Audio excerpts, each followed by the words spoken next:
কলকাতা পুরসভার বাজেট, অথচ সেখানে কুম্ভের আঁচ।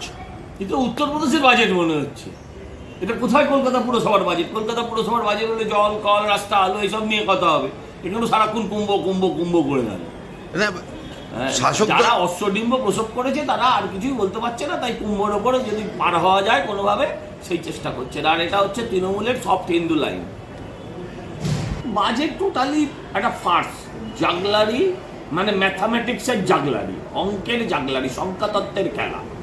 এছাড়াই বাজেটে কিছু নেই। গতবার ছিল 112 কোটি ঘাটতি, এবার হচ্ছে 114 কোটি। ইদানিংকালে আবার শুনতে পাচ্ছি এখন ঘাটতি বাজেট পেশ করলে পরে সারপ্লাস হয়ে যায়। তো যাদের ঘরে সারপ্লাস হয় তারা ঘাটতি কেন দেখায়? যাদের ঘরে প্রতি বছর সারপ্লাস হয় তারা এই ঘাটতি কেন দেখায়? পরের প্রশ্ন হচ্ছে, তো যদি সারপ্লাস হলো টাকাগুলো গেল কোথায়? কন্ট্রাক্টর টাকা পায় না কেন? কেন জিআরের টাকা দেওয়া হচ্ছে না? মাত্র 1400 টাকা বছরে। খুব গরিব মানুষ না হলে হাত পাতে নাই টাকার জন্য। 3 বছর ধরে তাদের টাকা দেওয়া হচ্ছে না। মাঝে মাঝেই 100 দিনের টাকা বন্ধ হয়ে যায়। হ্যাঁ, বেশিরভাগ ক্ষেত্রে এই রাজ্যের ভাড়েমা ভবানী হয়ে গেছে।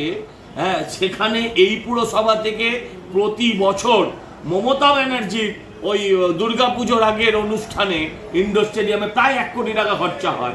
সেখানে যারা পুরসভার খাবার দেয়, যারা প্যাকেট দেয়, যারা অন্যান্য ব্যবস্থা করে, তারা টাকা পায় না।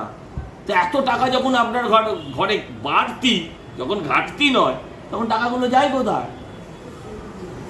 কেউ বলবেন, সারা কলকাতার লোক বলবে যে বাজেট অর্থহীন। শুধু নয়, এই বাজেট দিশাহীন। বারবার ওরা বলেছে দিশাহীন বলবে, দিশাহীন বলবে, তাই আমি দিশাহীন বলছি না। এই বাজেট হচ্ছে সংখ্যাতত্ত্বের জাগলারি, অঙ্কের খেলা, আর কিচ্ছু নেই।